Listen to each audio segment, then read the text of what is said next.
Hi Anitha, நான் உங்களை வர சொன்னேன், வந்துட்டீங்க. ரொம்ப தேங்க்ஸ். நான் எதுக்கு உங்களை வர சொன்னேன்னா, உங்கள்கிட்ட நான் ஒன்று கேட்கணும். அது என் லைஃப் சம்மந்தப்பட்டது. ஸோ அதனால் அது நீங்கள் இருந்தால் தான் என்னோடய லைஃப் செட்டில் ஆகும். அதனால தான் உங்களை வர சொன்னேன்.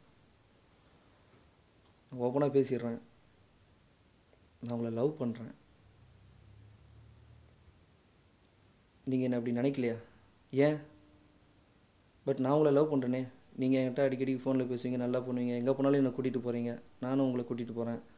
இதுக்கெல்லாம் அப்புறம் காரணம் என்ன? ஃப்ரெண்டாக நினச்சிங்களா? நான் உங்களை ஃப்ரெண்டாக நினைக்கல, நான் உங்களை லவ் பண்ணுறேன். இதுதான் உண்மை. உங்கள் வீட்டில் ஒத்துக்கலன்னா என்ன?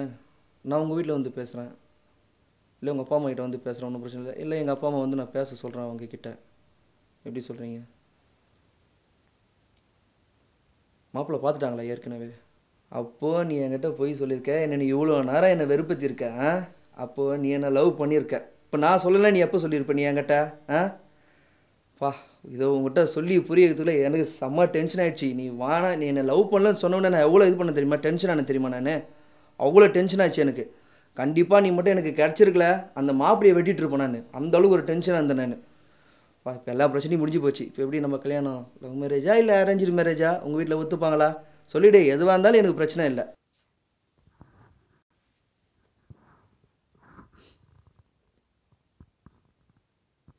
போயிட்டேடி பாவி, உன்னை வச்சு எப்படிலாம் வாழணும்னு வச்சேனடி. இதுக்காக என்ன வர சொன்ன வீட்டுக்கு? உனக்கு கல்யாணத்தை பண்ண வந்தா கருமாதிக்கு வர ஐயோ,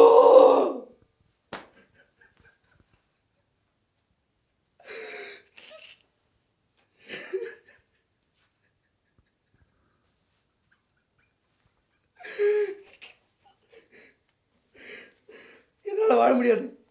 நீ இல்லாத இடத்துல என்னால் இருக்க முடியாது. நானும் வரேன்டி, உன் கூட வந்துடுறேன்டி. ரெடி?